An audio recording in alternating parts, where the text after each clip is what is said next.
এটা আমার বাবা 2013 সালে ডিসেম্বরের 2 তারিখ আমার বাবা পারভেজ হোসেনকে ঢাকা শাহবাগ থেকে তুলে নিয়ে যাওয়া হয়। 12 বছরের বেশি হয়ে গেছে, আমি এখন পর্যন্ত আমার বাবাকে ফেরত পাইনি।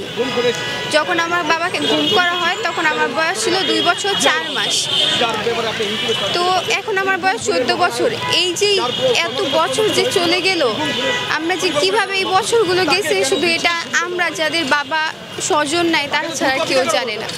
আমার একটা ভাই আছে, আমার বাবা যখন গুম হয় তখন আমার আম্মু প্রেগনেন্ট ছিল 4 মাসে।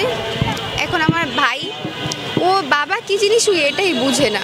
হ্যাঁ, আমার আশা আছে যে পর্যন্ত না কোনো একদম স্পষ্টভাবে লেখা থাকবে আমার বাবা নাই, ওই আগ পর্যন্ত আমার কাছে আশা থাকবে যে আমার বাবা আছে, আমার বাবা আমার কাছে আসবে, আমার বাবা ফেরত আসবে। আমার যা মনে হয় আমার বাবা বিএমপি করতো, আমার বাবা বিএমপি ছাত্রদলের সাধারণ সম্পাদক ছিল। আমার বাবা বিএমপি করার কারণে আমার বাবাকে গুম করা হয়েছে।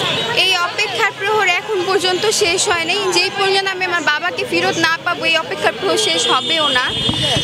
5 আগস্টের পরে অনেক আশা ছিল, গুম কমিশন আমাদের আশা দিয়েছিল যে আমাদের বাবাদের খুঁজে দিবে, আমরা আমাদের বাবাদের ফেরত পাবো, কিন্তু 1 বছরের বেশি হয়ে গেছে 5 আগস্টের পরে এখন পর্যন্ত আমাদের বাবাদের ফেরত তো কি, এটার কোনো ভালোভাবে বিচারও হয় নাই, এটা এখনো শাস্তি কোনো কিছু বলতেছে না।